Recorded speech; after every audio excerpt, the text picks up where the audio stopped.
Great location, huh? Hi, welcome to another edition of Socrates Explains Everything. My name is Socrates, and I like to explain things. I'm up here on the hill of Philopappou in Athens, directly across from the Acropolis. Yeah, it's a fantastic view, huh? Great location. I wanted to talk a little bit today about, well, God. How do you know if he exists or not? The ancient Greeks, they had a really good way of working with logic and trying to figure out the unconceivable, if you will. And there was a gentleman by the name of Epicurus, and he posed 4 questions that didn't directly ask, is there a God? But by using logic and coming at things from another angle, he basically addresses this issue.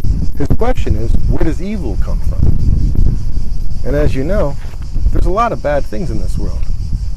Little children getting sick and dying, women dying in pregnancy, having a baby and dying. Basically, things involving children and small children are very hard to explain. You know, they haven't done anything wrong. They haven't deserved it, you know. I know some religions came up with original sin to try to blame a baby like it's done something wrong, but of course it hasn't. So the question comes down to, where does evil come from? Epicurus asked this in 4 ways. He tried to address it with 4 questions. Because there has to be a reason that God does not prevent evil. So either God is willing to prevent evil, but he's not able to. In which case he's not omnipotent.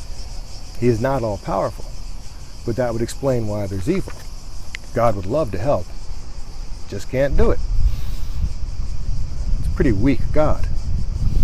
And I'd like to help too. I can't either. No reason to pray to me.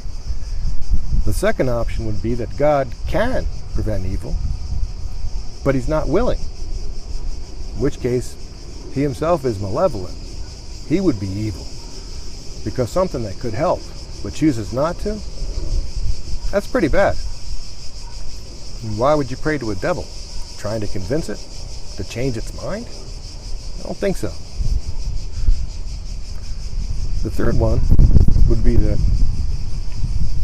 God can prevent evil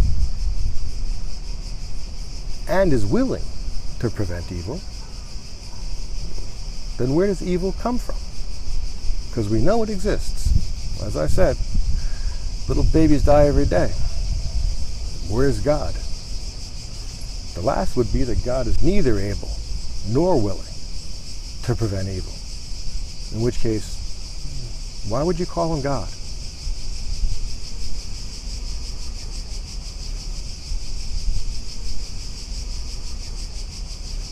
Now, the Old Testament, they went with the second answer, that God was malevolent, could prevent evil, chooses not to. You have to pray to somehow convince him, which really makes absolutely no sense. God created everything. Why would God create me, then create evil to plague me with, to make me beg to make him stop what he's doing because he's so much more powerful than me? It really doesn't make sense to me. So anyway, I think if there was no evil, maybe there'd be a God. Or at least a God that had the ability to do something. So my name is Socrates, enjoying an incredibly hot day here on climate change year, with a view of the Acropolis, while we still can do it. You know, the good thing is, it means it's up to us to change these things. The power is within our hands. When people work together, they can do anything. They built that.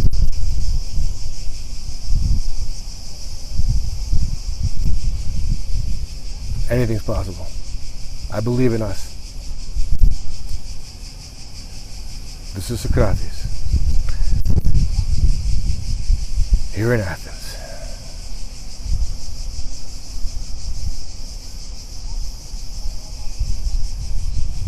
Beautiful day, huh? Thank God for all this stuff.